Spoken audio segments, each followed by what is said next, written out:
We are back and better than ever, and we are kicking off our DFS show 2 weeks late. In week 2, we're 1 week late. We're kicking off in week 2, so hang tight. We'll be with you in 1 second.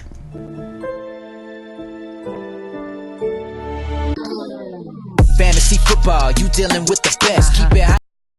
This ain't nothing like the rest with the Armchair Fantasy Show podcast. Give advice for all the listeners to improve your stats. Yeah. We live on GoingFor2.com. Tuesdays and Fridays, this is what you want. Talking dynasties and daily drafts. And we just getting started, that ain't even the half. Yeah, so go ahead, tell your friends to join. Going for 2, cause no one remembers the extra point. Hey, GoingFor2.com, the Armchair Fantasy Show. Is going on, guys? All right, welcome to episode 101. We are in week 2 of the NFL season. We were supposed to kick off last week our DFS show, but something came up that I couldn't make it. So I apologize, but we are kicking it off this week. Of course, we are always live on Facebook, Periscope, and YouTube, and we are also available on all your major podcast networks and in the GoingFor2 app for iOS and Android. I am here with the usual cast. We got Mr. Carson. How you doing tonight, man? I'm doing good, man. I'm pumped. Even though we missed last week, I'm still pumped. Gerson's got his sweet little setup over there now. He's professional now. He's gone professional on us. I had to like match Jeff Lambert, and I'm like, all right, I gotta do it. Literally had to match me. You pretty got exactly the same setup that I got. I like it though. I like it. Good stuff. He put a belt on his chair though. Yeah. Just to let you know, in case we forgot. Definitely. All right, and of course we got Tim Strobel tonight, man. How you doing, Tim? Man, I'm happy to be back, coming off a good week 1, ready to go into week 2. Good stuff. Yeah, I had a great week 1 as well, so definitely some good stuff to talk about tonight. And joining us, our special guest tonight, Gerson's twin brother, Mr. Cash Game himself, Jason. What's up, man? How you doing? Oh, man, I've been counting down. Now it's here. Let's go. Yep, Jason's got a new setup, too. He's no longer a floating head. We actually got some background there now. Got light. All right, well, guys, I want to talk about week 1 a little bit. Just real quick and kind of talk about how you did last week, Carson. What were your good plays and what were your bad plays last week? I did good. Obviously, everybody knows I play GPP. I don't play cash game. It's boring. Jason likes a boring life, he plays cash game. No, I'm kidding. I love GPP, so it makes me a lot of money. But I did good. I didn't do bad. First week was crazy though. They're loose price, so I was nervous as hell, man. Yep, agreed. Yeah, I think I did pretty well too. I played cash and GPPs, and my cash lineup had Lamar Jackson, so obviously that was a pretty good lineup there. Lamar Jackson pretty much broke the slate almost with those 5 touchdowns. No one saw that coming, that's for sure. What about you, Tim? How'd you do last week? Me, I did. Like I said, I did real well. My cash lineup scored 207. I think that was the highest I've ever had for a cash lineup. Nice. So I was obviously pretty happy with that. Everybody, like you said, Lamar. Everybody was talking about Lamar after his performance, and rightly so. But Dak Prescott, I think, was within 1 point of him, and I had Dak everywhere, so That obviously worked out for me. Yeah, no, me and you had talked before the show about Dak being the cash game quarterback. I switched up last minute with Lamar Jackson, but I kept Dak in my other lineup, so that was also pretty good for me. And then I actually played some of the flash draft. I don't know, did y'all play any flash draft this weekend? Yeah, I played it. I was trying to make a roster, and I tried to call Jason because I wasn't getting reception to tell him to do it, and he goes, I'm helping my kid with my homework. Sad life. Jason, how'd you do last week? Oh, man, I did awesome, man. I only played cash games. I played cash games only, and I did good, man. I gave my insights on my roster on the Facebook page, and I did good all across. I was happy. My head-to-head, I won 90. I think it was 92% of them. The others I lost was probably to Tim and to his 207-point score. I don't know how he did that. That's ridiculous. All right, good stuff. All right, well, let's go ahead and just jump right into the slate. We'll start off as normal with the quarterback position. Tim, we'll go to you first. Who are you looking at as far as the upper-tier quarterbacks? Who do you like? Yeah, I think there's 2 guys on top for me. I guess it really depends on where you split the mid-tier.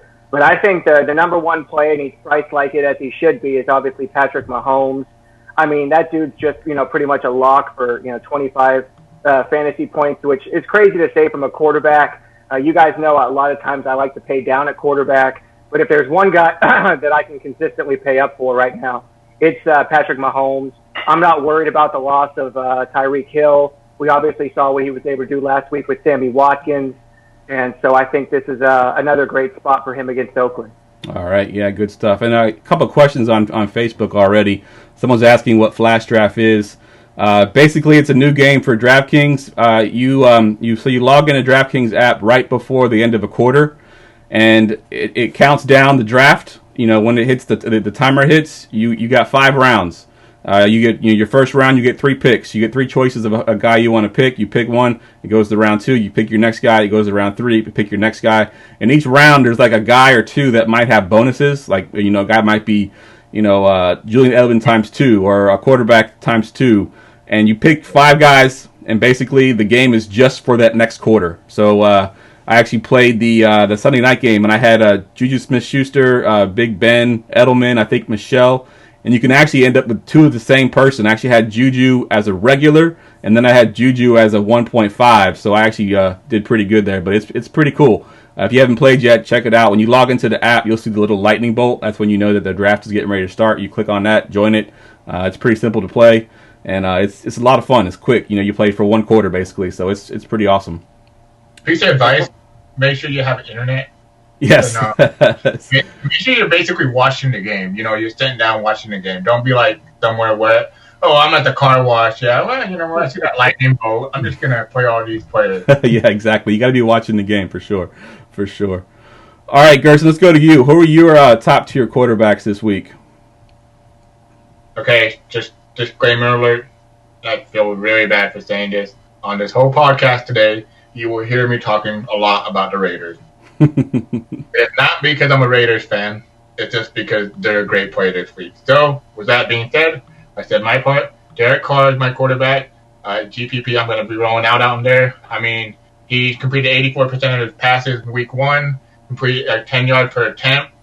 Overall, the Chiefs defense, they just allowed to a guy named Gardner Minshew and, Nick Foles, or Big Dick Nick, whatever they call him, for 27 out of 33 attempts, and then for 350 yards and 3 touchdowns. I mean, I don't know if you guys saw some guy named Gardner Minshew come in and tear up a Kansas City defense. I mean, I didn't. I mean, I don't know if you guys need to go check out on Twitter who Gardner Minshew is. And this guy has a mustache, and they're like touting they made T-shirts of him already and everything. And yeah, I mean, Derek Carr has a hell of a value this week. I have him projected for 3.6 times value. With my projection at 8% ownership, I expect that to go a little higher throughout the week because people will realize, this is a good game to target. But I'm all over Derek Carr, and especially since there's so many players you can stack him with because they're cheap. And I'm going to play Derek Carr because Patrick Mahomes was already mentioned by Tim. Obviously, Mahomes makes other offense like higher pace, pass the ball a lot more. I believe the Kansas City Chiefs made all other offense like number 1 to pass the ball more than the average they do. So I'm all over Derek Carr this week. Definitely, I'm all over Derek Carr as well. I got me a nice little stack of Derek Carr already set up in my placeholder. So good stuff.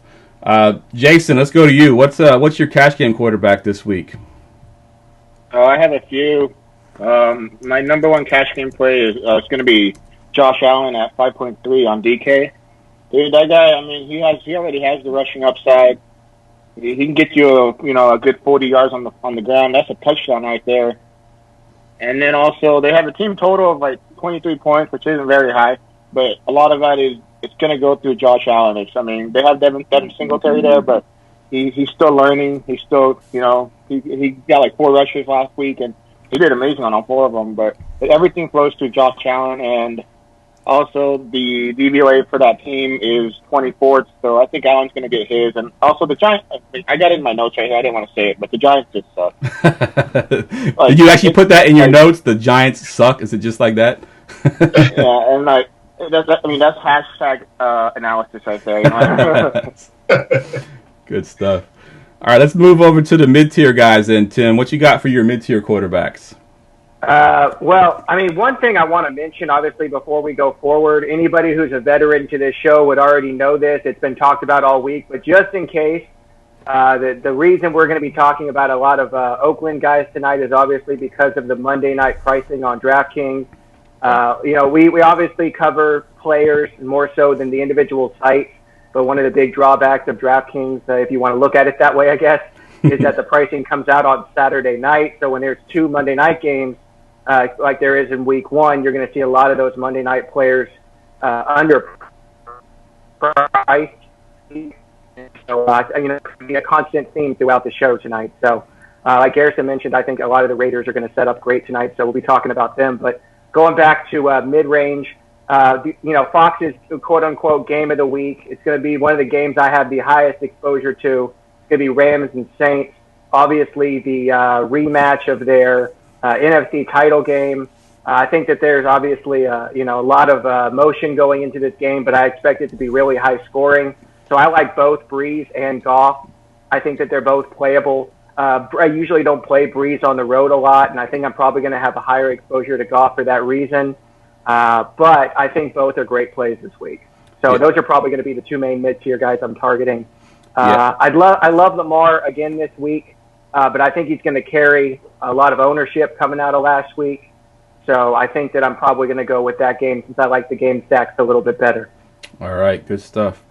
Garrison, you got some mid-tier quarterbacks you want to talk about? I got 2 mid-tier quarterbacks. Obviously, I'm a DPP player. Everybody knows that.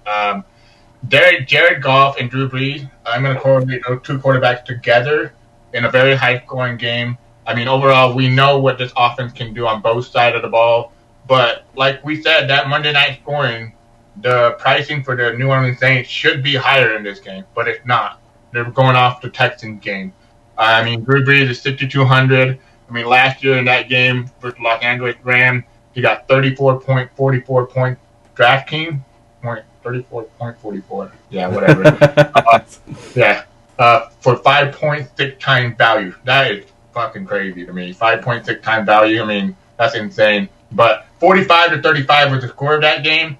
I mean, you want to target games that are going to be high scoring. Yep. This is definitely going to be a shootout. And I'm excited for this game overall. I'm going to be watching this game on Sunday for sure. But you can go right back to Drew Brees, So, I mean, Jared Goff. Jared Goff is actually a better quarterback at home.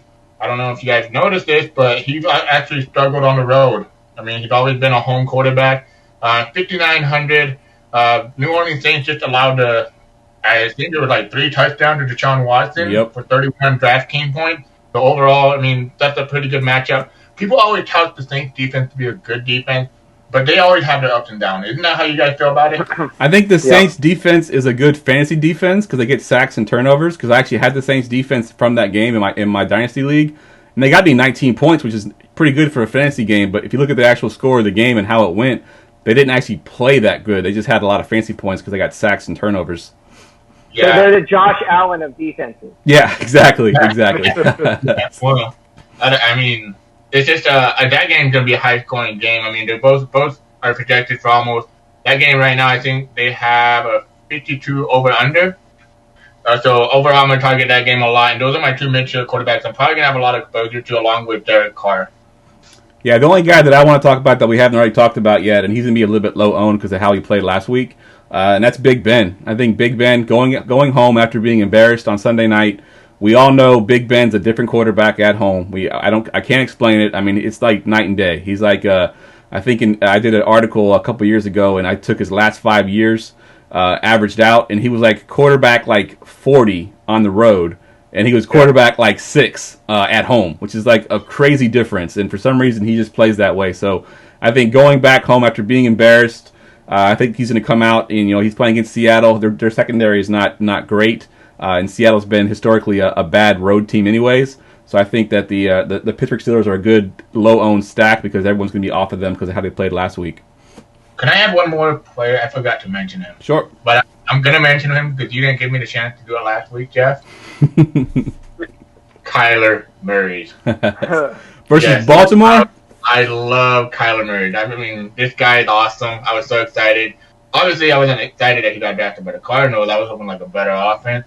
But they showed what they did. I mean, they ran a 4-set wide receiver personnel in 67% of the time. They set a high pace at 21.6 seconds per play, and that equaled out to 82 plays. Yes, it went into overtime, but the crazy part is, if you watch that game, they really didn't look like an offense that was going quick and high pace into the fourth quarter. And in the fourth quarter, the Detroit Lions, the reason why they allowed a comeback was because they were tired. They were exhausted. Yep. And Baltimore Ravens, yes, they lost Jimmy Smith and Tavon, the cornerback, both in the secondary. And then the other thing that was really interesting, well, obviously they played the Miami Dolphins, but they ran 73 plays last week. I mean, you combine those two combo together, maybe you get a 70-pace game, 70-pace play game. Then I can see this game actually being a kind of like a sneaky, offensive display. Yes, I understand people are going to say, well, Baltimore is going to pressure the shit out of Kyler Murray. Yeah, I get it. Yeah, but that's the thing, though. Their offensive line is going to suck all year. But Kyler Murray, his athleticism and the way he plays, they designed it to eliminate a lot of those pressures. Yes, he got sacked 5 times, but when they run 82 plays and that forced that wide receiver, I think there's a lot of points to be available. I think Kyler Murray is going to be my contrarian play to play in GPP, along with stacking with Larry, Kirk, Keyshawn Johnson. I honestly thought it was Keyshawn Johnson, like the Tampa Bay Buccaneers wide receiver. I'm like, what? No, I'm just kidding. But yeah, I love Kyler this week, and he's still. I mean, I expect low ownership out of him. That's why I'm going to play him. All right, hey Jason, we got a question on Facebook here from Damian Porter. Any love for Tom Brady going up against the Miami Dolphins this week? For cash games, hell no. For GPPs, I could see it, but his upside is limited. I don't see him getting, his 30, 35 points. I believe I could see him getting 18 maybe, 18, 22, but it's limited. I would not touch Tom Brady for GPPs or tournaments, but you can do it. But what happens if it's a blowout? Then they're just going to run the ball over and over. Also, James White is out. So actually, Michelle's going to be in there. That report was false. Actually, he's actually going to be playing. Oh, it was a big hoax on I think it came out on Reddit. He did have a baby apparently, but he's still going to be. He didn't travel with the team, but he's still meeting the team down there. He should still be playing on Sunday. Hey, I got to go adjust my fantasy football team. Yeah, but even if he's in, I mean, that gives some weapons that helps out Brady. But I just don't see. When we're looking at GPP, we want upside, man. We don't want, 25. I mean, we don't want 20, 25 points. We're looking at 30, 35. I mean, you saw these players, they were getting, Deshaun Watson got 33. Lamar Jackson got, way too much. I lost track of count. It's exactly. Stuff like that. We want upside. We don't want just a floor. If he has a floor, I guess you could probably play him in cash games, but for his price, I got other players that I'd rather play. Yeah, I think I agree. I think actually originally I was on Tom Brady and I was looking at Tom Brady, but then I kind of thought about it and I could see Bill Belichick being like, you know what, we got Antonio Brown, everyone's talking about our passing offense. We're going to come out and we're going to run the ball 20 times with Sony Michel and we're going to give Burkhead another 15 carries and rack up 250 yards on the ground just to say, a big FU to everybody out there that's talking about Antonio Brown. And, I don't know if it'll happen or not, but I can definitely see that happening. The Dolphins can't stop the pass or the run, so why not just come out and run the ball? So, yeah, I definitely am not going to be playing Tom Brady because that upside is definitely not there. So I agree 100%. You know what Big Ben would say about this, right? What was that? Whatever. All right, Tim, we haven't heard from you in a while. Let's go back to you. You got any value quarterbacks you want to talk about? Oh, well, I think Garrison and Jason both covered my two favorite, which is Josh Allen and Derek Carr. I do have some interest in Matthew Stafford. That would probably be the only other cheap guy that I'm looking at. He played pretty well last week against Arizona. Obviously, it's a little bit, different spot here against the Chargers, but he's back home. So I think he's usually another one of those guys that plays better at home. There's a couple good stacks in that we'll get to later. But I think that if I'm going to be paying down, it's mostly going to be Carr and Allen. Yeah, I'm with you. I have Carr and Allen written down as well. We kind of talked about them quite a bit already. So we're going to move on now to the tight end position. And we'll kick off with you, Tim, this time. Give me some of your top-tier tight ends that you're looking at this week.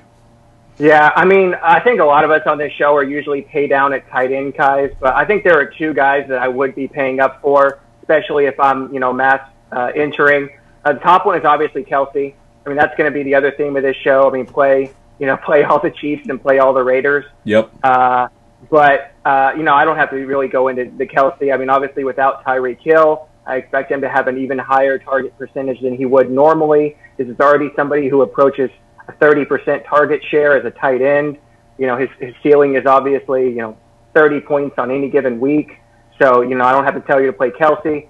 But the other guy I think outperformed even what I thought he would last was Evan Engram. I had a good amount of exposure to Evan Engram, but I'll be honest in saying I didn't see a 30-point game coming. I think he had 14 targets. And I'm going to go right back to him in some lineups again this week. The Giants just don't have anyone else to throw to. Very rarely do you get a tight end or really any player that's going to have a 8 to 10 target projection for around 5K. So we're obviously going to talk here in a minute about a lot of value tight ends that are going to be very popular, and obviously Kelsey will too. So if you're looking for more of a mid-range pivot at a lower ownership, I like Evan Engram. Yeah, I love Engram as well, and I think if you look at the game they played their first time, they played when the Bills played the Jets, Jamison Crowder had 17 targets and 14 receptions in the middle of the field there. The Bills are a good defense, but they're good on the corners. They're not good over the middle, and Evan Ingram's going to eat in that middle of the field there. That's just where they're weakest, and I think he's going to have a ton of targets in that middle of the field. So, yeah, good call on Evan Engram. Is there anybody we haven't mentioned, Gerson, that you want to talk about? Is it in the top tier range? Oh, yeah. I mean, this guy, I don't know what to say, man, but this guy, like John Gruden would say, this Darren Waller guy. I mean, Wanna be a baller, shot caller, 20-inch blade on the Impala, caller. yeah, he's a baller, for real. Oh, man, I love Darren Waller. I've been touting this guy since my season-long, pre-rankings, like who I like, my breakout. I put out on the chat row, I said, if anybody can guess this guy, I'll give you free something, a package, and nobody guessed it. Like 40 guesses. Even Jeff, he was like, "Oh man, yeah, I don't know." But Dan Waller, this guy's like a stud, man. Like, I believe he's going to be the highest owned tight end this week. I believe he's the best value this week, and he's get targeted. I mean, John Gruden basically said, and this is from his mouth, "Yeah, this is what we were expecting." This is Darren Waller. He was out on the field 100% of the time. Yep. I mean, he was targeted, I believe, 8 times, 7 reception, 70 yards. I mean, obviously this guy is going to get targeted with no more Antonio Brown. Peace. This guy is just a stud. I mean, he's just like a hybrid tight end. He can block, he can receive. I mean, he can be the next George Kittle. And I kind of said it in the pre-rank. If you want a guy that's kind of sneaky with a high upside, it's Darren Waller. I mean, I expect a lot of ownership on him this week, and it only makes sense because I said I was going to play Derek Carr. I'm going to stack him with Waller everywhere. But the other thing that's really interesting about him, this is a high-paced game. Yep. Kansas City, I mean, this game's going to be high-paced. He's going to be out there for a lot of more plays than he was against the Broncos. Yeah, to steal an NBA DFS term, it's a pace-up game for the Raiders because they're going to be playing a lot faster than they're used to playing. Yeah, but I have him projected for almost 15 points, so that's almost 4.6 times value. Of an ownership, of course, is going to be high, but I'm going to be targeting him a lot. Yeah, the only other guy that I want to talk about, he's kind of disappointing last week, and that's George Kittle. But, of course, I'm a Niners fan. I watched that game last week. He had 2 touchdowns called back. And if he had those 2 touchdowns, and they were like dumb penalties. They weren't even like part of the play. It was like a holding penalty on the opposite side of the field. They both got called back. If he had those 2 touchdowns, he would have been probably the highest tight end on the slate, that week. So Kittle's a good play as well because people are down on him a little bit. If I'm paying up, I might pay up for Kittle as well. But other than that, I think Ingram's my favorite play on the top tier tight ends. Jason, we'll go to you. What's the cash game tight end this week? If I could add one thing to Tim's Evan Engram, Sterling Shepard is out. He's got the concussion, so he's out. So you'll get more targets going towards Evan Engram. So that helps a lot. And I mean, Eli Manning, he believes in safety blankets. One is Saquon Barkley, and the other one's going to be Evan Engram now. So it's all going to be funneled to those 2 players because I don't think Eli Manning can trust the other guys because he has no chemistry with them. Agreed. So I do like Evan Engram as a cash game play. And then also I'm just gonna let you guys know for cash games. I'm just gonna throw out the plays out there. I know we're going value, mid tier, and all that, but for cash games, I just like to throw them out there because it's. I'll let you guys talk about the other players. Yep, you're fine. For the other one, like Darren Waller's a cash game play. Also, Travis Kelce's a cash game play. I'm looking at those three guys, and I wouldn't consider George Kittle cash game. He's more GPP. Yep. The reason I say that is because I really don't trust Jimmy G. Sorry, Joe. It's okay. Basura. Presented by Jimmy G. Now, those three players are the three players that I'm rolling in cash games. This is kind of weird. Maybe I can get an opinion from Tim because, he's got 207 points on his cash game roster. Do you feel like this week is a double tight end? Like, can we do double tight end with the value we have with Waller and then just throw in Engram in there and get double tight end? Put one of them in the flex? I wouldn't do it in cash. I think it's a tournament option, but I wouldn't do it in cash. I think that I would be more likely to – I pretty much always run 3 running backs, and sometimes I'll do a wide receiver. But with the value at running back, all the options at running back this week, it's really hard for me. I'd rather play 4 running backs, you know what I mean? Yeah. So I think I'm definitely going to play the 3.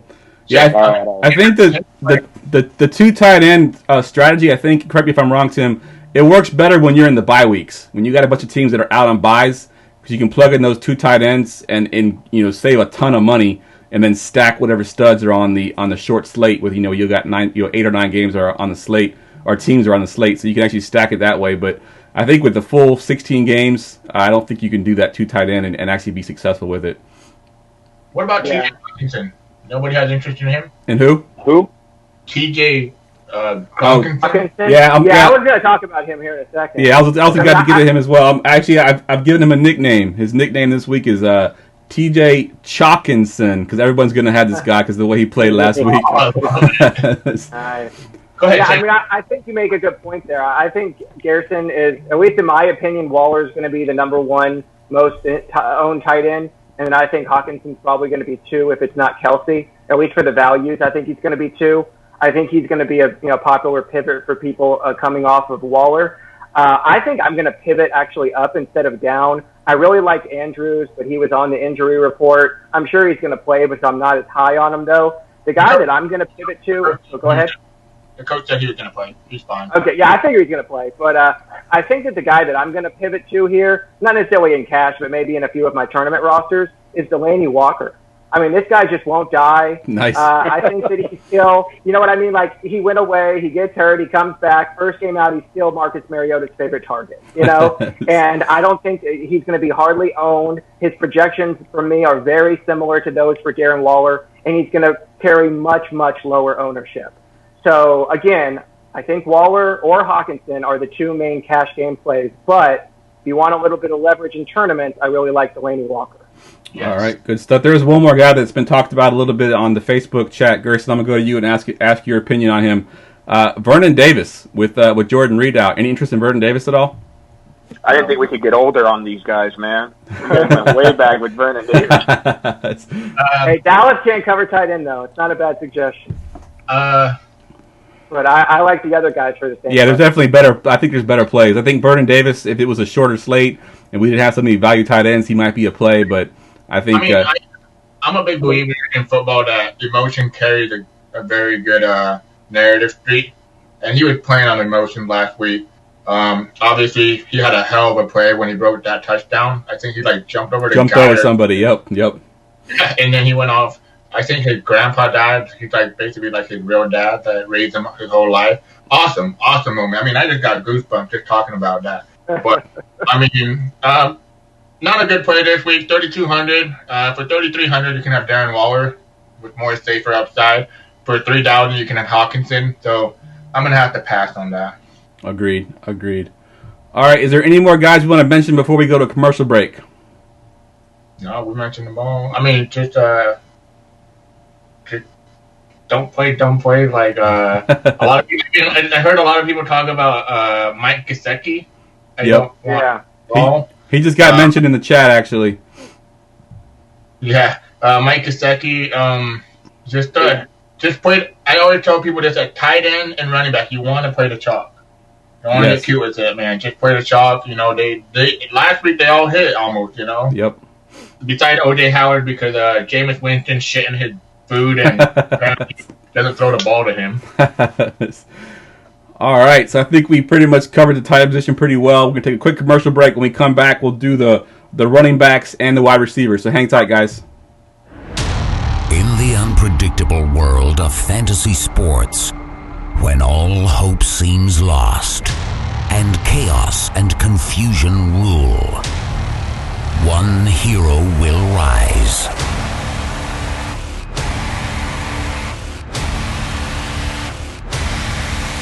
And change everything. GoingFor2.com. Because no one remembers the extra point.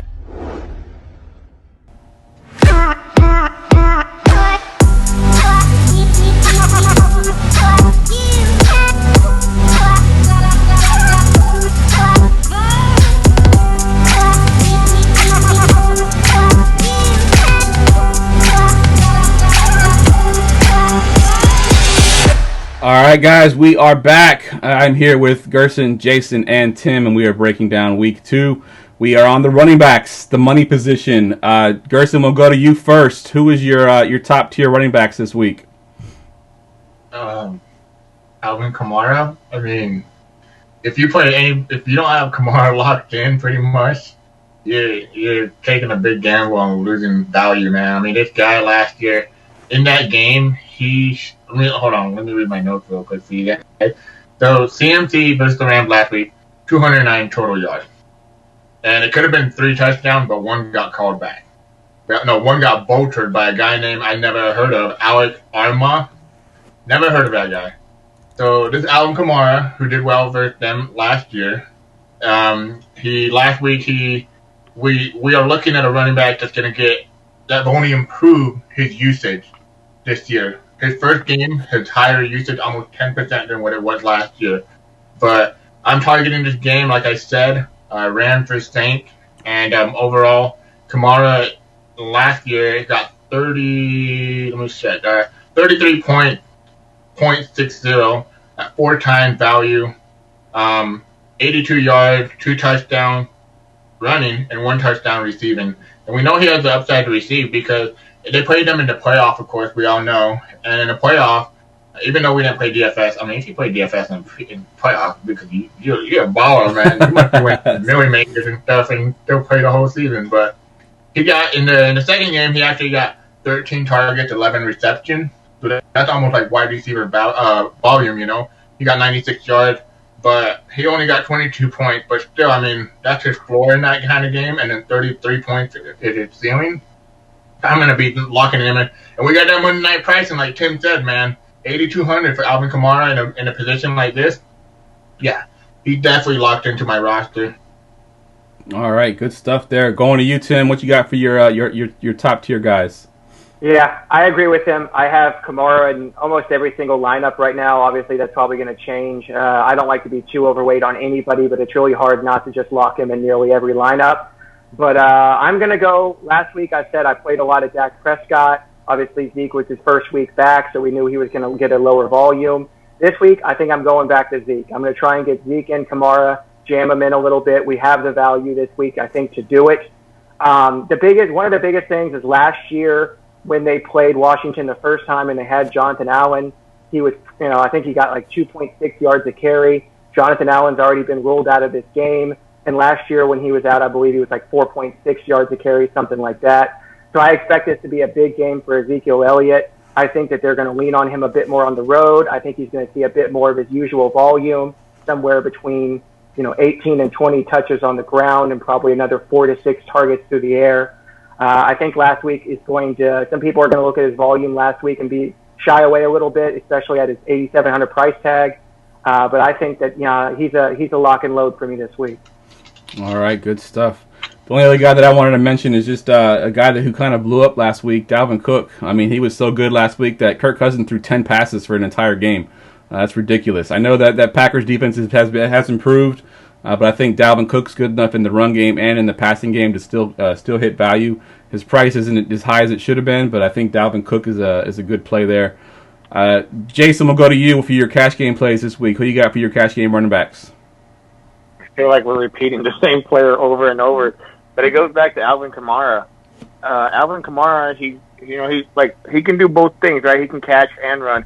And when we're looking at running back and cash games, we want players that get volume and they can catch and run, and that's what we want. So that's why you have like the elites of like Zeke, Kamara, Barkley, CMC last week, right? But one thing about the Rams is they're 29 pass catching backs. So that means that Kamara can get a lot of receptions, and so the Rams aren't that great at that part. The reason why I think that is because the Rams don't have some of the best linebacker core out there, so Kamara can really outrun them. Also, last week, Kamara out-touched, what's his name, Latavius Murray. Well, of course, that's going to happen, but it was by a landslide. I mean, Murray got that touchdown, but it was just because he was in the play. But Kamara, he's the workhorse in this game, and at 8,200, if he can get you. Remember, we're looking for in DK, we're looking for 3 times value, and in FanDuel, we're looking for about 2.5 now. So in DK, he can get you 24 points. I think that's easily achievable. I think he can do that. It's not that hard for him. He got last week. He got 18 points against the Texans, and that was a harder matchup for him. Yeah, definitely. Gerson, we got a question on the Facebook again. What about Saquon? Are you interested in Saquon this week? You got 23 points, Jason. I want 24. I don't mind Saquon. I actually had him down. I was bouncing back and forth, but I think I finally decided that I'm gonna play him.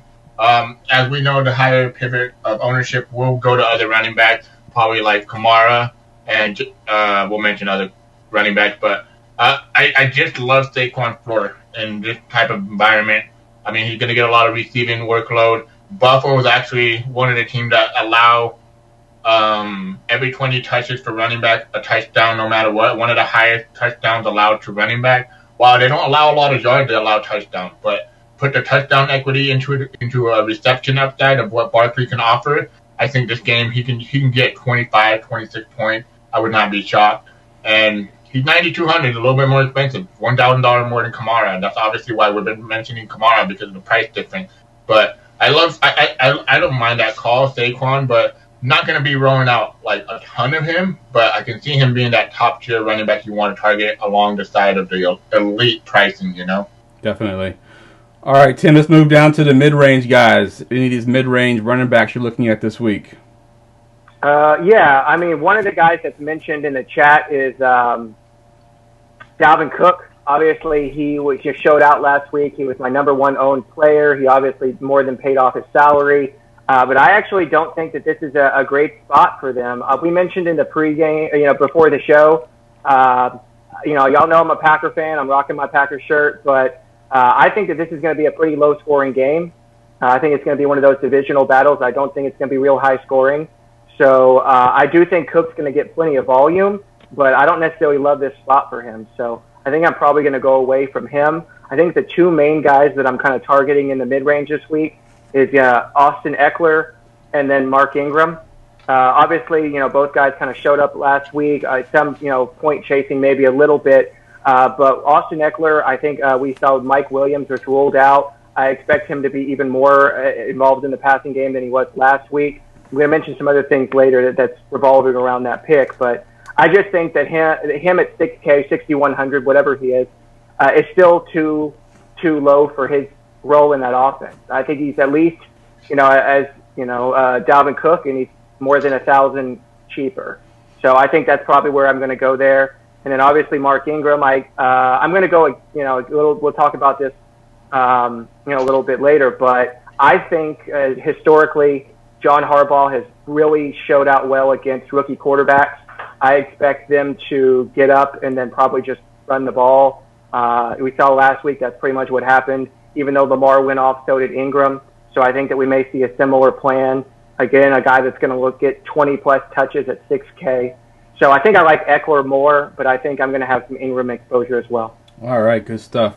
The only one that we haven't mentioned that I like this week, and it's going to be a little contrarian because he played like crap last week, and that's Sony Michel going up against Miami Dolphins. I think that Bill Belichick can come into this game and want to run the ball a little bit. I actually heard a rumor that he was saving Michel for this game so he could run the clock out when they destroy the Dolphins this week. So Michel will be sort of a contrarian play, GPP play for sure. He looked terrible last week. I own him in my Dynasty League, so I watched him closely, and he was pretty awful, especially when you looked at Burkhead, who seemed to be more explosive. But I think Michel gets it back together this week. They give him the ball. They allow him to get a groove going, and I think Michel could be a good sneaky play. All right, we're moving down into the value range now. Gerson, we'll go to you first. What do you got in your value range? Oh, I think Gerson might be frozen. There we go. I thought you were frozen. You're back. Well, I wasn't moving. That's all it was. The Dolphins allowed 190 yards and 2 touchdowns last week. And basically in the same kind of concept of what the Patriots will do. They're going to run it down your throat. And when you have a running back like Gus Edwards getting 17 carries, I think Sonny Michel is like way more talented. And they had already allowed 15 rushing touchdowns in 2018. So, I love Sony this week. And Jason's a punk because he's one of those hope guys online. I thought James White was going to be out. So I was like, yes, Sony! So, yeah, screw you, Jason. But anyways, another guy I wanted to mention, Austin Eckler, great call. David Johnson, obviously if I count Kyler Murray, I'm going to count David Johnson. He got 6 catches for 55 yards, and it was a sweet-ass catch to over the middle, a seam route, caught it going back into the end zone. And I don't think people realize this, but David Johnson, he was a top 5 running back like 2 years ago. Not last year, the year before. And he was getting so much workload, and he played in almost 80% of the snap in that game. And when you have a high-paced game like that, 7,100, I'm going to be playing him, and he's going to be lowly owned. I don't expect him higher owned than, probably 10%. Maybe 5%, Yep. But, yeah, I definitely love David Johnson this week. I know that he's not, mid-tier, but I wanted to mention him. But if we're talking value, my boy Josh Jacobs. There it is. There it is. It's coming. Josh Jacobs, 44 touches to 1 to Richard. I'm like, he's a workhorse, man. He's the man there. And honestly, I was nervous too. I was like, damn it, fuck. I told Jason that I was a beat up. I was like, damn it, we drafted a running back in the first round. What the hell are we doing? And then I'm like, wait a minute, maybe we're on to something here. I think we're on to something here. But facing the Kansas City Chiefs, they allowed a league high 4.96, not 496 yards, 4.6 yards per carry, and also allowed a league high 7.65 yards per target to running back. I love Jacob in this game. Derek, one of the craziest things, I read, I was like, wait a minute, let me read that again. Josh Jacob had 2 fewer touches than Derek Carr had pass attempt. That's crazy. If he's going to get the workload, I'm going to be targeting him a lot. I expect him to be the highest owned running back on the slate at 3.9. I have him projected for 3.9 times value at 33% ownership. So I'm all over Josh Jacobs. He has that Monday night pricing. Again, we have to mention that. Yep. So go ahead and load him up. All right. This is like another one of those Bilal Powell calls, okay? I'm considering fading Jacobs in cash. I need you to tell me not to do it. No, cash, you can do it in cash, bro. Just don't do it in GPP. So I'm going to have some exposure, but I really want to play Kamara. I really want to play Zeke, and I really want to play Austin Eckler. So I think the lone man out is going to be Josh Jacobs. I'm going to have, Oakland exposure elsewhere.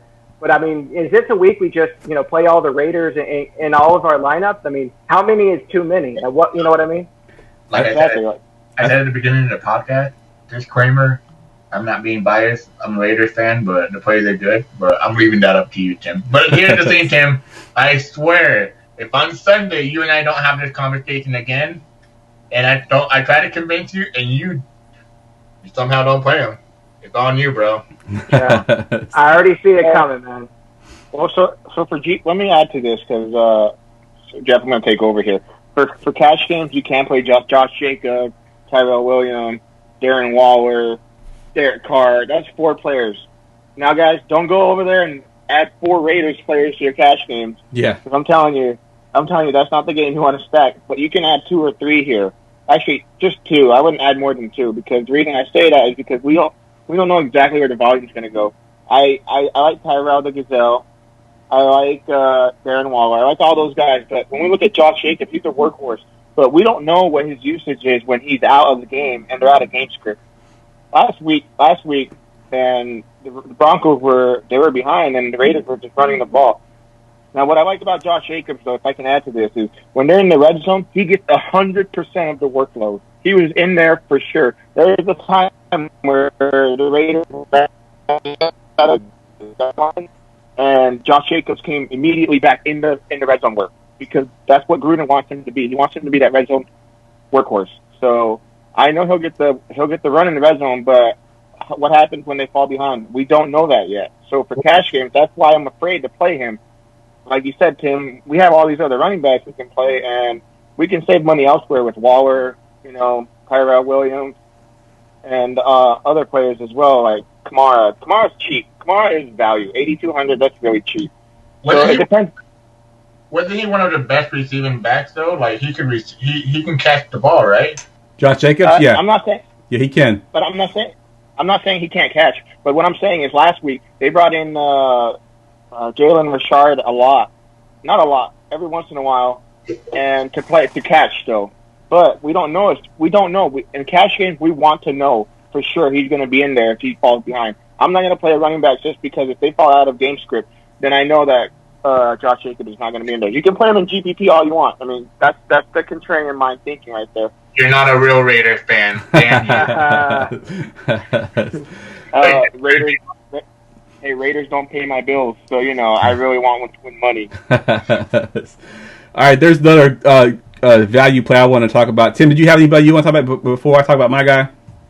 I don't know if we talked about him. I know that Jason had him on his list too. Obviously, some of the big news we're looking out for this week is the status of Joe Mixon. If Joe Mixon is out, then I'm going to be playing a lot of Gio Bernard. This is somebody I picked up in season long just in case as well, because he's, historically when Mixon's been out, when he's been the guy and gotten the volume, he's more than paid off his salary. I have him projected somewhere around 4 times value, assuming he gets to start. So, if I'm going to pivot off of one of those guys, for example, I think he's 600 more than Josh Jacobs. So, assuming he does get the main guy, Mixon is out, I think I feel much more comfortable with Gio Bernard, knowing that he's going to get all of the, pass game work. Yeah, agreed. I think that the only other guy that I wanted to talk about, and I think someone in the chat said, please don't talk about this guy because I guess he wants to keep him low owned, and that's Chris Thompson from the Washington Redskins. So game script favors him, quite a bit. We know Geis is out. He went on IR. AP is not a receiving back, never has been, never will be. Chris Thompson, if you watched him in the preseason, any third down play that they had in the preseason, he was the running back that was in there. And even this past game, he was the third down back, pretty much in every play. He had 10 targets last week, and they were actually winning that game for a good portion of it. I don't think they're going to be winning this game at all for the Dallas Cowboys. I think Thompson's going to be in there a lot. He can get 10 to 12 targets easy. And I'm trying to find this price really quick. I know it's super cheap. So on DraftKings right now, he's $3,900. You can't beat that price. Chris Thompson's going to have 10 to 12 targets easy in this game. And like I said, he's going to be the back that you want to own, not AP in my opinion.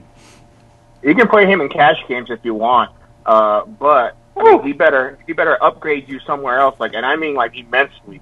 You better be getting 2 stud wide receivers in there because you have him in there. Yep, exactly. There's some cojones, dude. That is some cojones. Hey, I got tengo grande bolas, okay? All right. Is there any more guys you want to mention before we move on to the wide receiver position? AP. You want to talk about AP? AP would be in my GPP roster, that's for sure. I'm gonna have exposure to him. I just think, we know AP. He still has some left in the tank. We saw him last season at the beginning of the year when he was ready, fresh and ready to go, and he was the workload. He had those big games, and it would be a contrarian GPP player to play AP. Geis is out. We know that. He's not playing. He's having surgery or something like that. And the offensive line is still pretty good, even without Trent Williams. I don't know if Trent Williams coming back or what happened. Anybody know? He was supposed to, but I don't think he's reported yet. Nope, still hasn't reported. I mean, overall in this kind of game, I mean, if AP can beat Contrarian, and he's pretty cheap too. He's $3,900. I think he's the same price as Thompson. 3,400. 34. He's even cheaper. 3,400. I mean, if Peterson comes into Dallas, I mean, Dallas has a good defense. Don't get me wrong. But that's the thing, though. If AP gets the volume, I mean, last year when he played Dallas, he got 12 rush attempts. And then in the other game, he actually got 24.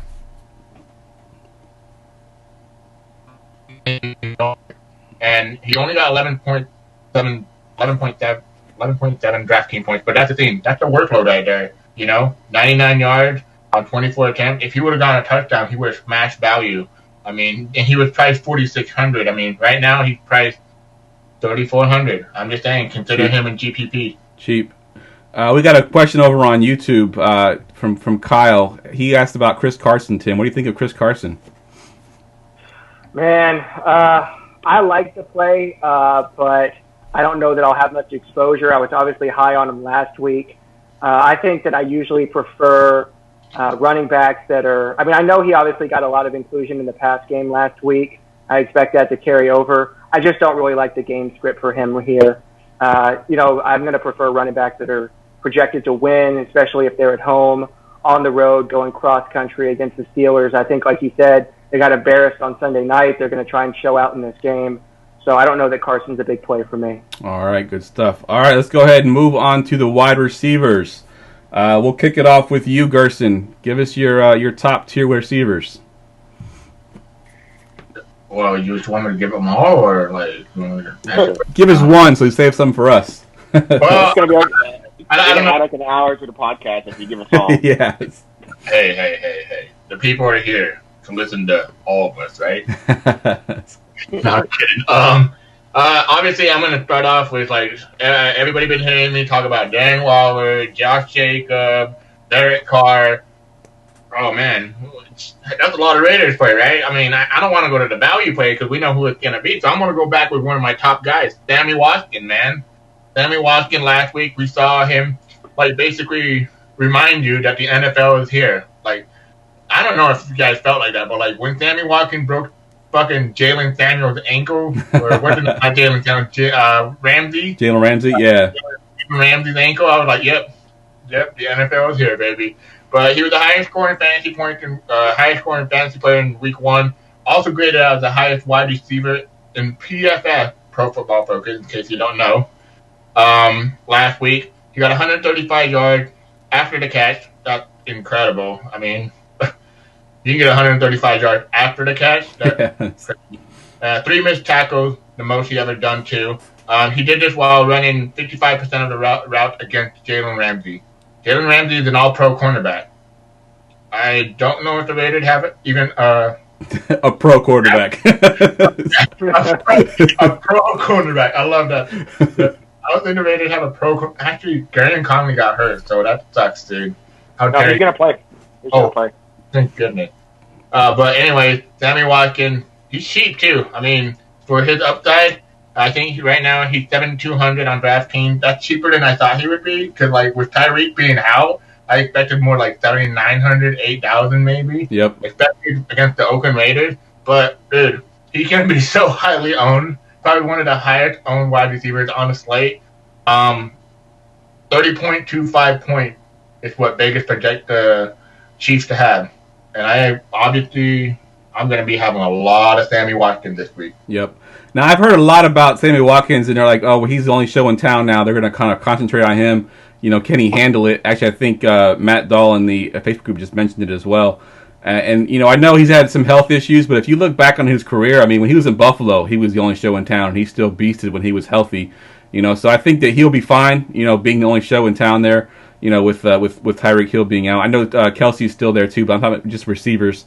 I think that he'll be fine being the number one. I don't think if he draws the number one coverage. He drew number one coverage last week, and he was fine too. So I wouldn't worry too much about him. I don't know if he does that what he did last week ever again, but I think he's still good enough to be to be a viable play this week for sure. He's going to do it again this week, guys. Everybody play him. All right, Tim, let's go over to you. What you got for your top tier? No, go for it, Jay. What's up? I can add to that, Jeff. Go ahead. You are spot on, but if you think about it with the Chiefs, yeah, Sammy Watkins is going to be the number one wide receiver, but they have other players there. They have, Damian Williams, he can catch out of the backfield. You got LaShawn McCoy, he can catch.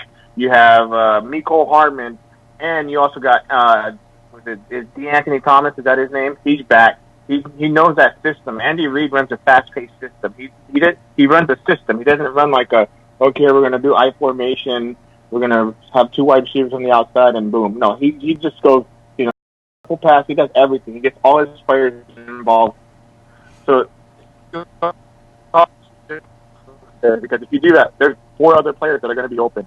So Sammy Watkins, he's going to get run, and he's going to get. I say run, but he can actually carry the ball. He's on a sweep or something like that, or passes. He can catch the ball. So you got to think of it that way, guys. Like, you can't just be like, oh, he's going to focus on one player. Like, a defense is not going to do that, especially with the Chiefs when you have Pat Mahomes doing a no-look pass to Travis Kelce. but that's what I'm saying is that offense is so explosive that Sammy Watkins will be open and he will get out there and he'll have a field, man. He's going to have fun out there. I'm excited to watch this game. And I'm also going to cry at the same time because, my Raiders, but oh well. It is what it is. So while we're on you, Jason, go ahead and give us your cash game plays for receiver. Okay, so at wide receiver, if we're going higher, upper tier, of course, you can play Sammy Watkins. He's going to be one of the highest owned players. But I think this is just me. I have him in season long in a lot of my leagues. And I also just like him a lot. Keenan Allen. Keenan Allen, he's a great play. I mean, last week he got 10 targets, 8 receptions, 123 yards, and a touchdown, right? Now, if you think about it, that was with Hunter Henry. That was with Mike Williams. Mike Williams is probable right now. I think he practiced today, but he was limited. I honestly don't feel like he's going to play. If he is out, it's going to be the Austin Eckler and Keenan Allen show. And Keenan Allen at 7,600 on DraftKings, I think he's a good play. And yes, he is playing against the Lions, and yes, the Lions do have Darius Slay. But Darius Slay does not go into the slot. Darius Slay stays on the outside. Yep. So Keenan Allen plays from the slot. So I like that play. Darius Slay is going to be busy with, what's that guy's name? Travis Benjamin? Yep. Is that who it is? Mm-hmm. Yeah, who else plays it? Who else plays in the slot is Larry Fitzgerald, and he kind of killed the Lions last week. So I think that Exactly. Keenan Allen's going to be perfect. And you mentioned Hunter Henry. He's on IR now too, so that he's not going to be there as well. So you got Keenan Allen's going to get a ton of targets in that game. So I think he's one of the top owned receivers as well. Exactly. So that's one of my top owned wide receivers for cash game. I can give another one here. I'm also looking at Michael Thomas. Michael Thomas is a beast. Last week he got 123 yards, 13 targets. Think about that, 13 targets, and he caught 10 of them. Yep. Now I hate to disappoint you guys. No, he didn't. I don't think that's 80% catch rate like he had last year. But big deal, Pretty close. But they're playing the Rams. They're playing the Rams, and Aqib Talib isn't the same that he used to be anymore. He can defend, but he's not the best. He's not a lockdown. He's not pulling off people's chains, if you know what I mean. So I like Michael Thomas. Remember, guys, we're gonna have value. You can pay up at wide receiver, but also like Tim's been saying, and he's been trying to get it in your guys' head, and I'll get it in there too. Play running backs in cash games. Play running backs in your flex. Play running backs. Oh, of course they're going to play running backs and running backs. Just play running backs. But you can play. Just hammer those guys in. But if you want to pay up, you can pay up for those two guys. Those are my upper tier wide receivers. Yeah. All right, good stuff. Anybody we haven't mentioned, Tim, you want to talk about? Yeah, I'm surprised Jason had it on his list. I thought for sure he was going to talk about him. I mean, the top three guys I had, Mike Thomas, Keenan Allen, Sammy Watkins, no surprise there. I think all those three of those guys are going to be pretty popular. Again, I haven't looked at, final ownership projections, but another guy I'm really interested in this week is Juju Smith-Schuster. Yes. I mean, you talked earlier about the bounce-back game for Ben. He's obviously the number one in Pittsburgh now. I think that this is also going to be a bounce-back game for him. So, yeah, man, give me the Juju. So, I mean, he's probably, I don't know if I would have him third or fourth in that list. I think I like a couple other guys better. I mentioned earlier that I want all the Rams and Saints, so obviously I like Mike Thomas a lot. But I really like Juju again this week. It would not surprise me at all if he was the number 1 wide receiver this week. Definitely. I love that call. I love that call because of recency. One thing you have to learn in DFS is recency bias. Yep. It's 100% a real thing because everybody will be off Juju this week because of what. I mean, not everybody, but the higher percentage of people will be like, oh well, he can't. He getting double teamed. He can't perform like a wide receiver 1 because he doesn't have Antonio Brown there. Well, I have news for you. He actually averaged more points per game when Antonio Brown wasn't there last year. But I love Juju in that matchup. If John Ross can go for a 140 and 2 touchdowns, I feel pretty comfortable with Juju for Seattle. Agreed. I mean, another guy I wanted to mention, DeAndre Hopkins. I was going to bring him up. Someone in the chat mentioned him. Hey, wait, guys. Don't come at me, bro. Don't come at me. Hey, don't be Jalen Ramsey now. If Jalen Ramsey got toasted by Sammy Watkins, don't get me wrong, he's a good wide receiver. But DeAndre Hopkins have had good games against him, and he's always underpriced when he played him. He's 8,100, but to me, I'm going to be targeting DeAndre Hopkins in this game, be contrarian. And the reason why I'm going to have a lot of exposure to him is because, 1, he's going to be my Deshaun Watson stack. 2, this game is Jacksonville Jaguars. I can see Gardner Minshew, not scoring a lot, and they're just going to, if they put up points, it's going to be through the passing game. We saw last week, they did run the ball quite a bit, but overall, I think this game's going to be pretty much like, hey, we're going to score the first half, and then boom, we're done, I expect a lot of ownership for me for DeAndre Hopkins. Maybe, I don't know why people always scared. They get scared of the elite cornerback matchup. I never do. I don't believe in that crap. I always think offense beats the defense. And maybe it's just me, but that's just the way I feel. Nope, I agree 100%. All right, you guys took all the top tier guys, so I'm just going to go ahead and kick it off with my mid tier guy. And we had a question on YouTube as well that I was kind of mentioning my guy. So this Rams Saints game, we've been talking about it. This whole podcast basically being a high scoring game, and you're going to want exposure to Goff. And then who do you stack them with? I think it's Cooper Kupp. I know Cooper Kupp didn't have a great game last week, but he did have 10 targets. Cooper Kupp is also Goff's red zone choice, and he's also the cheapest of the 3 receivers. So I think all those things combined, Cooper Kupp makes an excellent play. I think people will be off him because he only had, 46 yards receiving last week, so they'll be off of him. But I think he has the best chance of those 3 receivers to get a touchdown this week. So Cooper Kupp is my guy to stack with Jared Goff. The only other guy that I have mid-tier I want to talk about a little bit is Allen Robinson. We kind of saw what he's capable of doing when he's fully healthy last week. I think he had 12 or 13 targets. Trubisky targets the hell out of this guy. I know it's a little bit of a tough matchup with Denver, but we saw what happened last week with Denver. They weren't as good as we thought they were going to be. And I think Allen Robinson could be a good target monster with that Chicago Bears offense. I think that Robinson could be one of those guys that are also sneaky. He's not the flashy names like DeAndre Hopkins, those kind of guys. Robinson's just a steady sort of receiver, and he's their main guy there. And Trubisky targets the shit out of him. So I love me some A-Rob this week. Tim, we'll go to you now, to your mid-tier guys. Who you got? Yeah, I really like that Kupp call. I'm going to have a good exposure. I also really like Brandon Cooks for the same reason. I mentioned earlier I'm not going to have a lot of exposure to this game, but if I do get any exposure to Minnesota and Green Bay, it's going to be Adam Thielen. Obviously, him and Diggs both have torched the Packers in the past, but I think that the way that the matchups are going to work out, it's going to be a better opportunity for Thielen. I could be wrong. If I was running, say, 150 lineups, I would want exposure to both of those guys. But I usually am a 20 max plus cash guy, so I'll probably have in my stack Adam Thielen. I think he's probably one of my favorite plays in the mid-range. You mentioned Cooper Kupp. I really like that one as well. And, that's really it. I think I'm probably going to be either paying up or paying down stars and scrubs, as they say, at wide receiver this week. Yep, definitely. Gerson, is there anybody in the mid-tier we haven't talked about yet you want to mention? If you've been deaf or whatnot, I've been touting that game, so I love that game with Kupp, Wood, just target all the wide receivers. I hate that you have to target 3 wide receivers in one game from the same team, that's kind of like usually it's a running back or tight end off. But yeah, I like any of the wide receivers from the Rams game versus the Saints. One of the wide receivers I wanted to mention, and Larry Fitzgerald, the guy just doesn't die. We all know.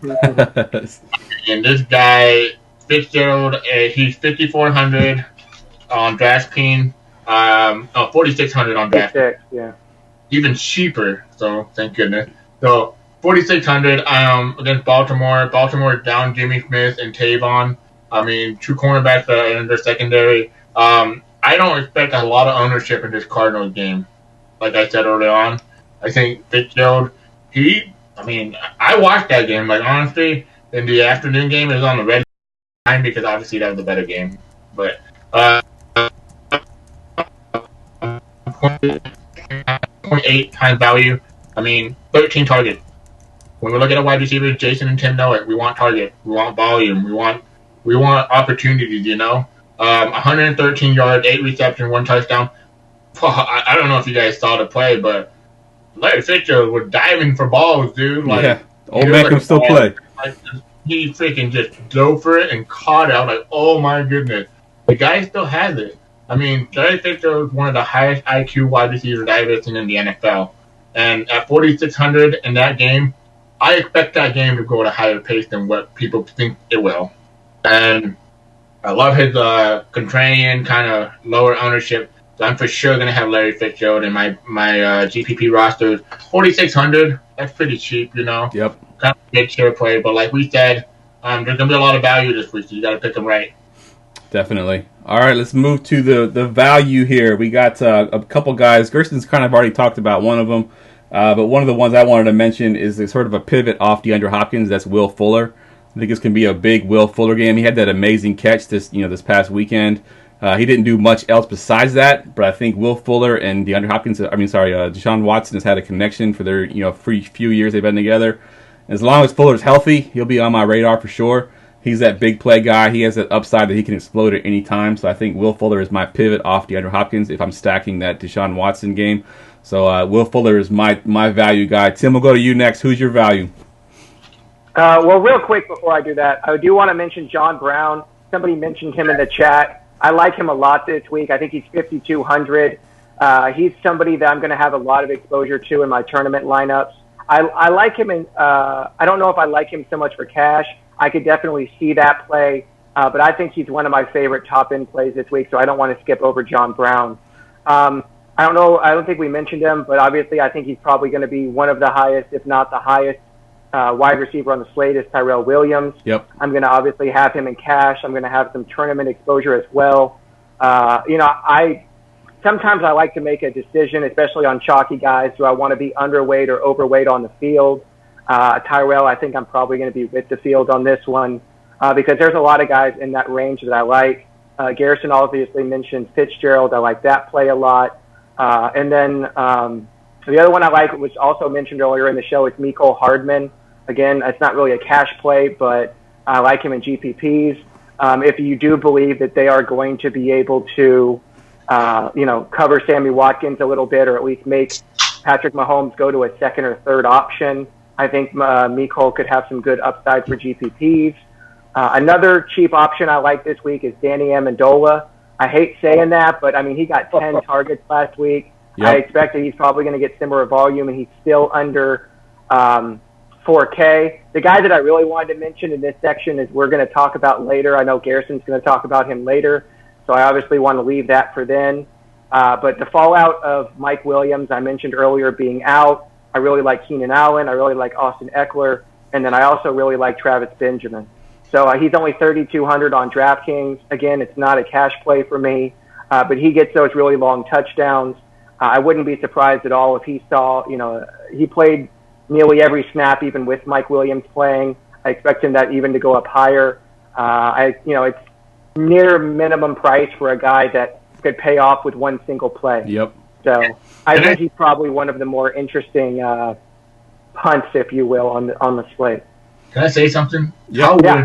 How weird did this sound? Danny Amendola played for this man. Yeah. Yeah, I know. I actually owned him that year. I drafted him in the 12th round of my fantasy league that year, and he got injured on a punt return. He had a game where he had 12 catches against the Redskins, and then the very next week got hurt. Yeah, he broke his clavicle, I think, Yep, right? yep. Crazy. Nice. All right. Jason, is there any more guys you wanted to mention in the lower range for receiver? No, those guys, you guys killed it right there. Those are all great wide receivers. You know, at cash games, you're looking at Tyrell Williams. You can be contrarian, too, in cash games as well, but you can pivot to let it fits, you know. He's pretty cheap, too. That's pretty much it. I mean, you got to keep it simple.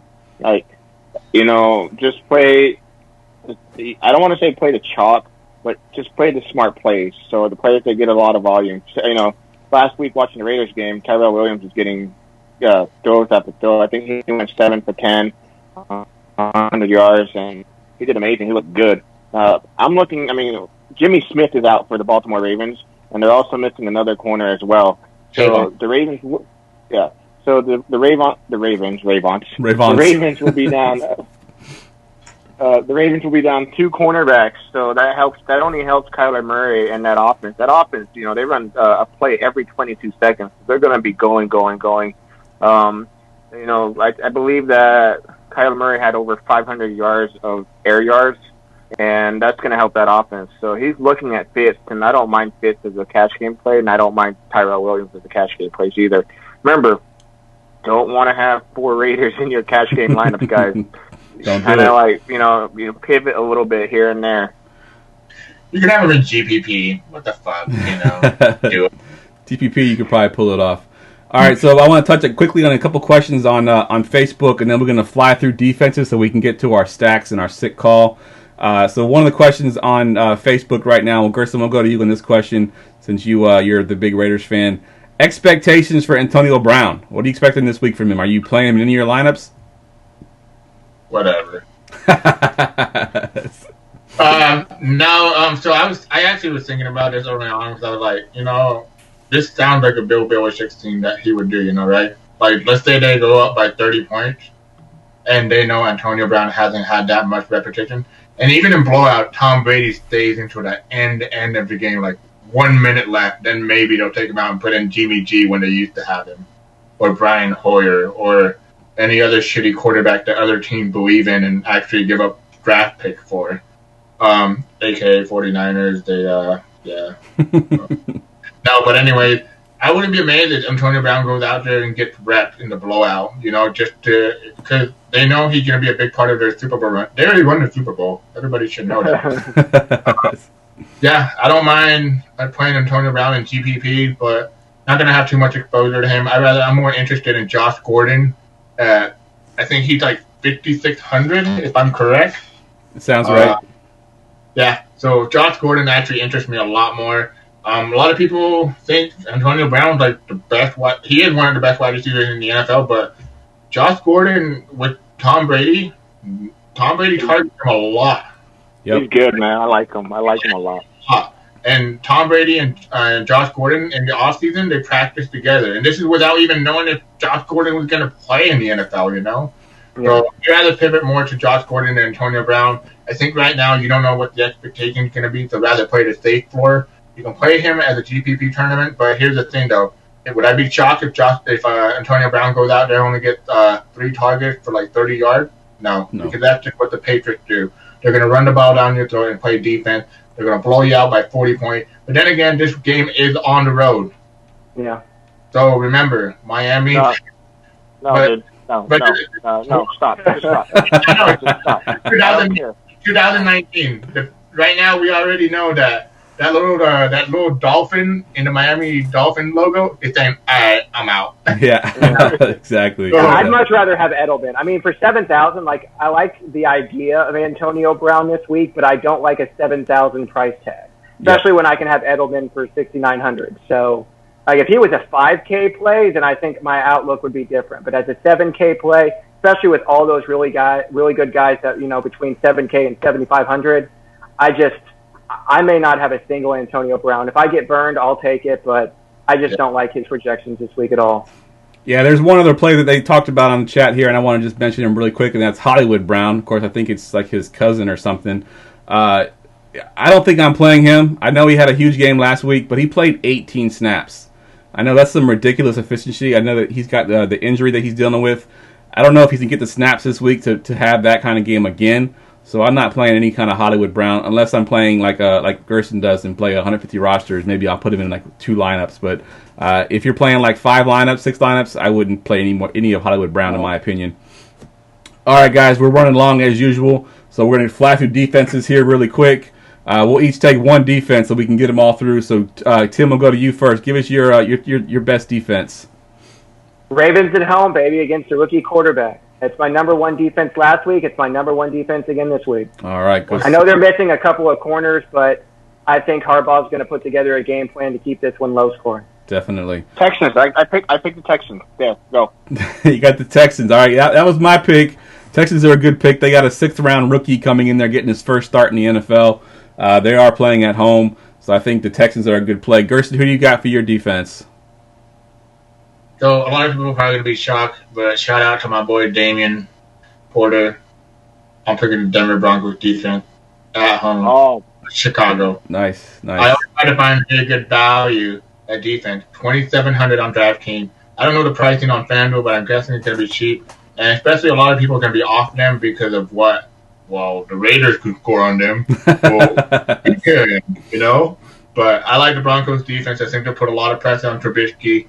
And they're at home. Denver Broncos, Mile High City, opening game at home. Oh, I like that. Yep. Give me that. Yep. All right, so y'all took most of the good ones. There is one more that I'm going to mention. I'm going to be a little bit of a homer here, and I got my hat. My 49ers going against the Bengals there. They got some injuries there on the offensive line. We saw last week what that defensive line can do for the 49ers. They got the front 7 that's pretty formidable. They will get to Andy Dalton. They will force him into some bad throws. They will get some sacks. So I think the Niners could be a good sneaky defense, a good pivot off the Texans. They're the same price on DraftKings. I think Texans is probably my chalk defense because of just how cheap they are. At home versus a 6th-round rookie. I think that's a good spot for them. So that's Niners are my pivot off of that. All right, let's go ahead and get to our stacks of the week.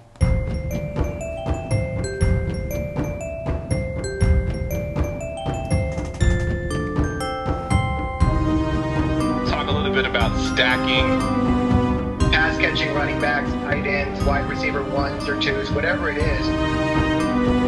On stacking, it really depends on how you want to do it.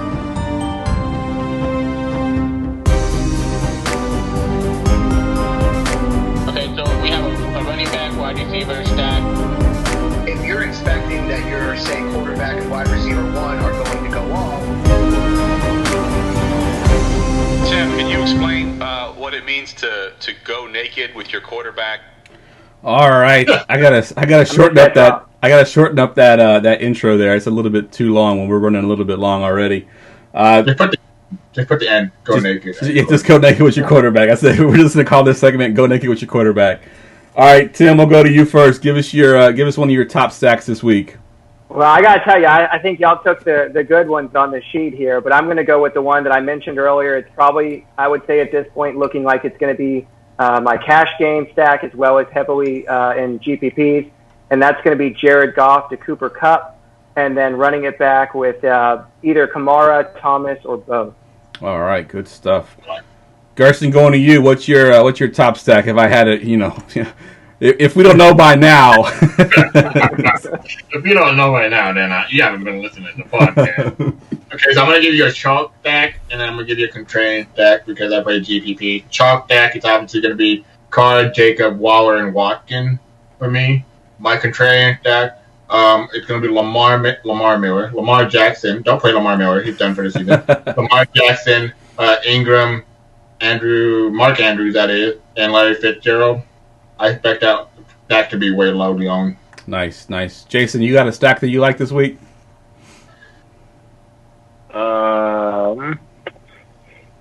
Tim, what was yours again? I just had a brain fart. What was it? Goff and Kupp and Kamara. Okay. Mine is pretty simple. It's Deshaun Watson and DeAndre Hopkins. They're the highest. Yes, they're an expensive stack, but they're also projected for 39 points combined. And I believe they can do it. And just like Jeff said, I mean, you can replace Hopkins with Will Fuller, and you can get a way cheaper stack that way, and you can run it. You can run it back if you want with D.D. Westbrook. Yep. But I wouldn't really recommend that. The reason I say that is because I'm going to have a Houston Texans defense, so it's a negative correlation. But yeah, that's my stack. I think the run back actually might be Chris Conley with Minshew in there. He had like 10 targets last week. I think Chris Conley's pretty cheap as well. I think him and Minshew had a good connection, so he could be the run back over D.D. Westbrook. So, but I do like that stack. Jason, I thought for sure you were going to take Josh Allen, John Brown. Yeah, that's what I was thinking too. I think I caught Jason. I love that stack. I don't want to skip over it. So I think I caught Jason off. Mention that stack. I love it this week. I caught Jason off guard. I think he was googling Pornhub real quick before he came back on. Your wife would unlock. I'm trying to win all the money, guys. Be quiet. Keep it down. John Brown, Josh Allen for all the money. All right, so y'all took most of the good stacks. I got one more stack. It's an expensive stack. It's Mahomes, Kelsey, and then running it back with the cheaper Tyrell Williams. I think that game is going to be a good game to stack just in general. I do like the Raider stack. I do have that stack that Gerson was talking about. I got it a little bit different, though. I actually have Carr, Waller, Tyrell Williams, and Watkins, so I didn't put Jacobs in my stack, but I think that you can stack that game anyway, shape or form. It should be a good game to stack, as well as of course, the Saints and the Rams. You can stack either side of that, Breeze, Kamara, Mike Thomas, or you can go Goff, Cooper Kupp, whatever. So I think all those are great stacks this week. All right, it is time for the sick call of the week, and I got to find there it is, find my drop. And now, the sick call of the week. All right, for those that are new to the show, let me explain the sick call of the week. 2 years ago, we had Gerson on with Tim, and we were picking our plays as normal. We got down to defenses, and this is when the Saints were a terrible defense. Gerson was sick, and that's why we got the sick call of the week. I mean, he was like sniffling and coughing. He had like NyQuil. He was drugged up, and he picked the Saints defense. And me and Tim kind of clowned on him, like, "Why would you pick the Saints defense? They're terrible." They went out and had one of their best games of the season that year, and the defense suddenly was good the rest of the year. So we've kind of named this segment the sick call of the week. It's someone that no one's looking at, sort of a off the beaten path. You don't want to have a lot of exposure to this guy, but if you want to have one lineup where you're sort of swinging for the fences, you can have him in this lineup. So we'll go to you, Gerson, since you kind of created the sick call of the week. Who is your sick call of the week? Terry McLovin, as I'm going to call him. Nice. I like it. Not Terry McLaurin. I think that's how you say his name, but I've been on this guy in my dynasty. I was trying to get him in a lot of leagues. Last week he got 7 targets for 125 yards. I mean, overall, we want air yards. Air yards are a stat that a lot of people like follow nowadays. McLaurin got it in week 1. Michael Thomas and Travis Kelce, for percentage of his air yard team, he was 42%. So overall, 125 yards and a touchdown will certainly get a lot of attention to people, Definitely. But he didn't get priced up. He's $3,900, very cheap. $3,800, sorry, very cheap. I don't expect a high ownership, but I do expect some ownership. But overall, I love this match. I love his target. He's going to get a lot of targets in this game. They're going to have to catch up to Dallas offense. Yep. So overall, McLaurin for me is my sick call of the week this week. All right, good stuff. Tim, we'll go to you next. You had the only sick call last week. I know we didn't have a show, but we had a show sheet, and you had Michael Gallup as your sick call of the week. Wish you could have had that show because Michael Gallup went bonkers. So who was your sick call this week? Yeah, I did. I had about 30% exposure to him in tournament, so that was pretty nice. He was in my highest lineup, which I think scored 232, something like that. So this week, I really liked Terry McLaurin, but obviously Garrison had him, so I had to pivot elsewhere. So I'm going to actually have 2 because both of them come with a caveat. So here we go. First of all, Fabian Moreau is doubtful for the Redskins. I don't think he's expected to play. Assuming he's not going to play, I'm going to take another Dallas wide receiver this week, and I'm going to go with Randall Cobb. He's obviously a former Packer. He got a good number of targets last week in that offense, and he sets up to play against a guy that just basically got cut from the Texans. He's going to be, first week with the team. I don't even know if he got a practice in. Either way, I think it's going to be the best matchup of them. I think he's going to get more than enough volume. At 4,500, he's going to be priced around a lot of other much higher owned guys. So I think he's very interesting. And then the other one, he was mentioned in the chat. I've been waiting all show to talk about him, and that's Sexy Rexy, Rex Burkhead. Nice. I expect him to have the mop-up duty this week. He got mop-up duty last week.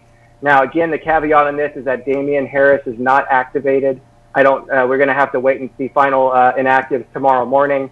But assuming he does not play, I really like Rex Burkhead. I think he's 3,800. Yep. And obviously Michelle's going to be the one that looks like he's going to get all the volume. But I wouldn't be shocked at all if we see Rex Burkhead in mop-up duties. So I hate taking two there, but I think both of those guys could end up much, paying off their salaries. All right, I'm glad you clarified that because I didn't know who the fuck was Sexy Rex. What's his name? The head coach, Rex. What's his name? Rex Bryan or whatever? Ryan. Yeah, Rex Bryan. I was like, oh. But now I get it. I'm like, I could have known. So Tim, if one of your guys goes off and one of them don't, you only get a 0.5 score for this week. You got to have both of them go off to get that full point. Yeah. All right. Yeah, I'll take it. That's fine. All right. Okay, if we don't do if we missed out a tweet for a sick call of the week, we're gonna tweet it out, Jeff. We got to do it for the people. All right, that'll work. Jason, do you have a sick call? You didn't write one down, but I don't know if you have one in your head. If you wanted to mention your sick call of the week. Yeah, my sick call of the week is Traquan Smith.